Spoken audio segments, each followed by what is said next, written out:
শিক্ষাৰ্থীসকল, আজি তোমালোকৰ সৈতে সমাজ বিজ্ঞান পাঠ্যপুথিৰ এটা নতুন বিষয়বস্তু আমি আলোচনা কৰিম।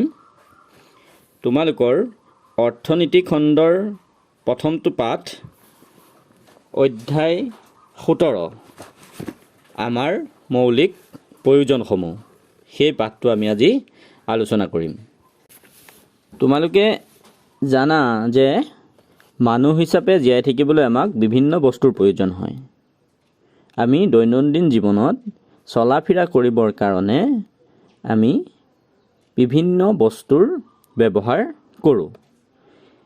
এই যে মানুহ হিচাপে জীয়াই থাকিবলৈ আমাক বিভিন্ন বস্তুৰ প্ৰয়োজন হয়, যেনে ভাত, ৰুটি, ফল মূল, কাপোৰ কানি, বাচন বৰ্তন, চকী মেজ, কিতাপ পত্ৰ, ঘৰ দুৱাৰ, খেলৰ সামগ্ৰী, বিদ্যালয়, চিকিৎসালয়। এই বিভিন্ন বস্তুসমূহৰ ভিতৰত কেইবিধমান বস্তু আছে যিবোৰ আমাৰ বাবে অতিকৈ প্ৰয়োজনীয়, যিবোৰ নহ'লে আমি জীয়াই থকাটো সম্ভৱ নহয়, যিবোৰ আমি এৰাব নোৱাৰোঁ। সেইকেইটা কি কি? খোৱা বস্তু, কাপোৰ কানি আৰু বাসগৃহ। এইবিলাক অবিহনে আমি জীয়াই থকাটো সম্ভৱ নহয়। আমি মানুহ হিচাপে জীয়াই থাকিবলৈ বিভিন্ন বস্তু ব্যৱহাৰ কৰোঁ, তোমালোকে গম পালা।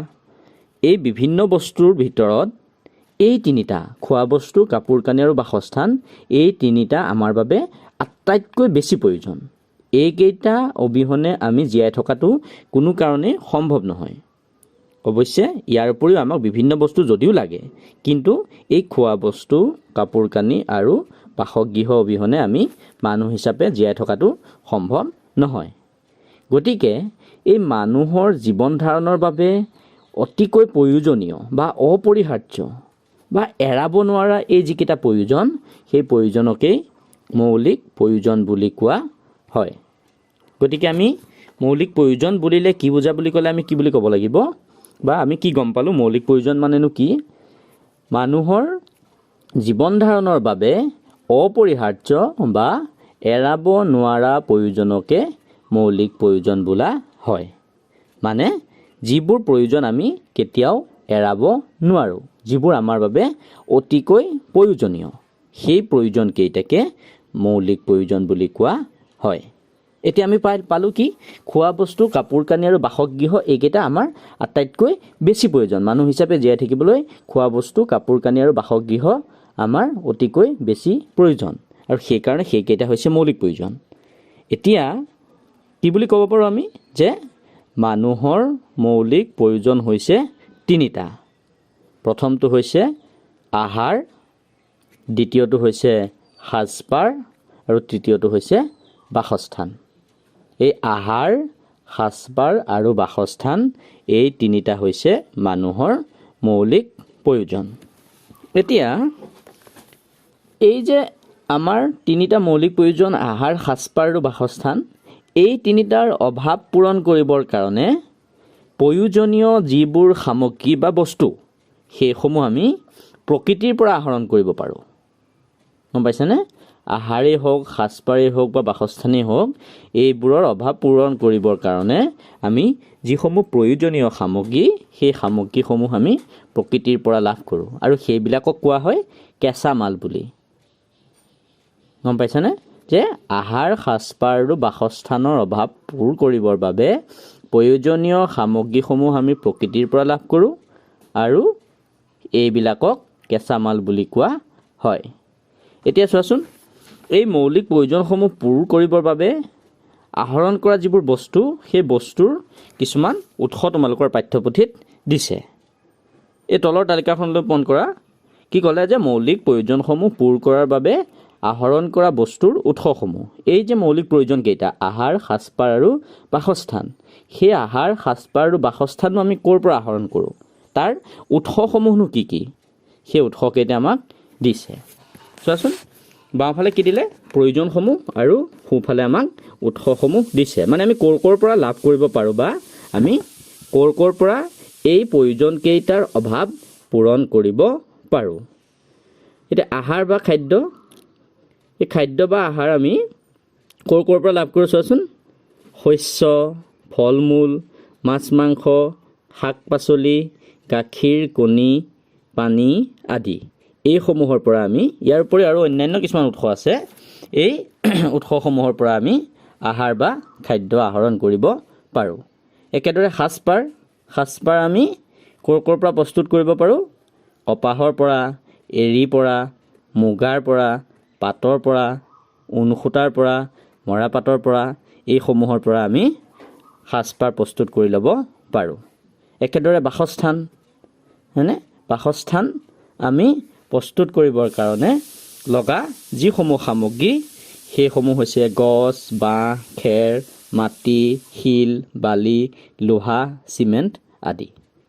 গতিকে আমি আমাৰ যিসমূহ মৌলিক প্ৰয়োজন সেই মৌলিক প্ৰয়োজনসমূহ আহৰণ কৰিবৰ বাবে প্ৰয়োজনীয় যিসমূহ উৎস সেই উৎসসমূহ তোমালোকৰ ইয়াত দিছে।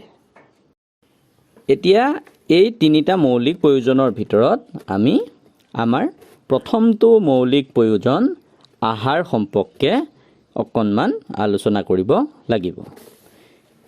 এতিয়া আমি মানুহ হিচাপে জীয়াই থাকিবৰ কাৰণে আমাক খাদ্য বা আহাৰৰ অতি প্ৰয়োজন। গম পাইছানে? যে আমি আমাৰ শৰীৰটোৰ বৃদ্ধিৰ বাবেই হওক বা পুষ্টিৰ বাবেই হওক, আমি শাৰীৰিকভাৱে বৃদ্ধি হ'বৰ কাৰণে বা আমাৰ শৰীৰটো সুস্থ সবল কৰি ৰাখিবৰ বাবে আমি খাদ্য আৰু পানী গ্ৰহণ কৰোঁ। এতিয়া এই আহাৰ বুলি ক'লে সাধাৰণতে আমি কি বুজোঁ? যে গোটা আৰু জুলীয়া এই দুয়োবিধ আহাৰকে বুজোঁ। এই গোটা আৰু জুলীয়া দুয়োবিধ আহাৰেই আমাৰ অতি আৱশ্যক।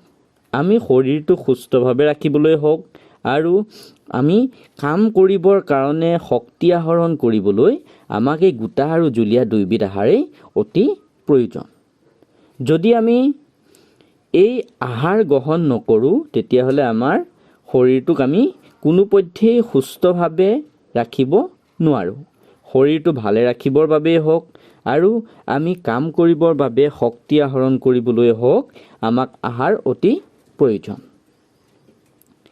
এতিয়া যদি তোমালোকক সোধা হয় যে আহাৰকনো আমি কিয় মৌলিক প্ৰয়োজন বুলি কওঁ, হয়নে? আমি কি বুলি ক'ব লাগিব তেতিয়া? যে শৰীৰটোক সুস্থভাৱে ৰাখিবলৈ আৰু কাম কৰিবৰ বাবে শক্তি আহৰণ কৰিবলৈ আমাক আহাৰৰ অতি প্ৰয়োজন। আহাৰ অবিহনে আমি শৰীৰটোক সুস্থভাৱে জীয়াই ৰাখিব নোৱাৰোঁ। সেইবাবে আহাৰক মৌলিক প্ৰয়োজন বুলি কোৱা হয়। গম পাইছানে? যে আমি আমাৰ শৰীৰটো সুস্থভাৱে ৰাখিবৰ কাৰণে আৰু আমি কাম কৰিবৰ বাবে প্ৰয়োজনীয় শক্তি আহৰণ কৰিবৰ বাবে আমাক আহাৰ অতি প্ৰয়োজন। যদি আহাৰ আমি গ্ৰহণ নকৰোঁ তেতিয়াহ'লে আমি আমাৰ শৰীৰটো সুস্থভাৱে ৰাখিব নোৱাৰোঁ আৰু আমি কাম কৰিবৰ বাবে প্ৰয়োজনীয় শক্তিখিনিও আহৰণ কৰিব নোৱাৰোঁ। আৰু সেইকাৰণেই আহাৰক আমাৰ মৌলিক প্ৰয়োজন বুলি কোৱা হয়। এতিয়া পৃথিৱী আৱিৰ্ভাৱ হোৱা কালৰে পৰা মানুহে খাদ্য খাই আহিছে, হয়নে? প্ৰাচীন কালত কি হৈছিলে? মানুহে ফল মূল, গছৰ আলু, জন্তুৰ মাংস, মাছ, পানী আদিকে খাদ্য হিচাপে গ্ৰহণ কৰি আহিছিল। কিন্তু বৰ্তমান মানুহৰ খাদ্যাভাস সলনি হৈছে, হয়নে? আগতে মানুহে যেনেধৰণে আহাৰ গ্ৰহণ কৰিছিল বৰ্তমান সময়ত সেই একেধৰণৰ আহাৰ হয়তো গ্ৰহণ নকৰে। এতিয়া এই যে আহাৰক আমি মূলতঃ দুটা ভাগত ভাগ কৰিব পাৰোঁ। প্ৰথমটো হৈছে মূল আহাৰ আৰু দ্বিতীয়টো হৈছে উপ আহাৰ। কি পালোঁ? যে আহাৰক প্ৰধানকৈ দুটা ভাগত ভাগ কৰিব পাৰি। প্ৰথমটো হৈছে মূল আহাৰ আৰু দ্বিতীয়টো হৈছে উপ আহাৰ। এতিয়া চোৱাচোন, এই মূল আহাৰ মানেনো কি? মানুহে জীয়াই থকাৰ বাবে দিনটোত দুবেলা নিয়মীয়াকৈ খোৱা আহাৰকে মূল আহাৰ বা প্ৰধান আহাৰ বুলি কোৱা হয়। কি বুলি কৈছে?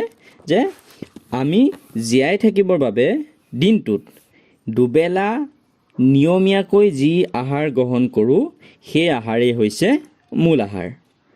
এই মূল আহাৰৰ পৰা আমি কি কৰোঁ? নিয়মীয়াকৈ শক্তি আহৰণ কৰোঁ, পুষ্টি লাভ কৰোঁ।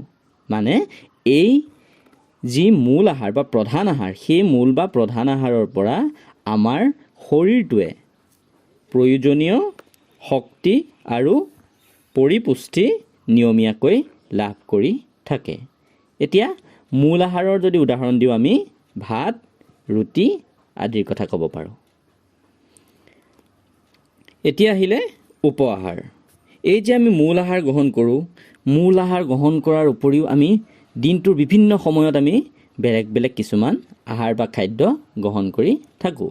তোমালোকে ৰাতিপুৱা বিদ্যালয়লৈ আহোঁতে মূল আহাৰ বা ভাত গ্ৰহণ কৰি অহাৰ পাছত বিদ্যালয়তেই হওক বা বিদ্যালয়ৰ ব্ৰেকতেই হওক বিভিন্ন ধৰণৰ খাদ্যবস্তু তোমালোকে গ্ৰহণ কৰা, বা ঘৰত থাকিলেও আমি মূল আহাৰ গ্ৰহণ কৰাৰ উপৰিও দিনটোৰ বিভিন্ন সময়ত আমি কিছুমান আহাৰ গ্ৰহণ কৰি থাকোঁ। এই যে মূল আহাৰৰ উপৰি ৰাতিপুৱা আৰু গধূলি বা দিনটোৰ আন কোনো সময়ত যিবোৰ আহাৰ আমি কম বেছি পৰিমাণে গ্ৰহণ কৰোঁ সেইবোৰেই হৈছে উপ আহাৰ। যে মূল আহাৰ গ্ৰহণ কৰাৰ উপৰি ৰাতিপুৱা আৰু গধূলি বা দিনটোৰ আন কোনো সময়ত যিবোৰ আহাৰ কম বেছি পৰিমাণে খোৱা হয় সেইবোৰেই হৈছে উপ আহাৰ। এতিয়া উদাহৰণস্বৰূপে আমি দিব পাৰোঁ কি জলপান, চিপছ, চানাচুৰ এইবোৰৰ উদাহৰণ আমি দিব পাৰোঁ, বা বিভিন্ন পিঠাপনা সেইসমূহ। গতিকে আমি গম পালোঁ যে আহাৰক আমি দুটা ভাগত ভাগ কৰিব পাৰোঁ। এটা হৈছে মূল আহাৰ আৰু আনটো হৈছে উপ আহাৰ। যিসমূহ আহাৰ আমি দিনটোত দুবেলা নিয়মীয়াকৈ গ্ৰহণ কৰোঁ সেইসমূহ হৈছে মূল আহাৰ, আৰু এই মূল আহাৰ গ্ৰহণ কৰাৰ উপৰি আমি দিনটোৰ বিভিন্ন সময়ত যিবোৰ আহাৰ কম বেছি পৰিমাণে গ্ৰহণ কৰি থাকোঁ সেই আহাৰসমূহকে উপ আহাৰ বুলি কোৱা হয়। তোমালোকে এই মূল আহাৰ আৰু উপ আহাৰৰ উদাহৰণসমূহ ভালকৈ মন দি ল'বা।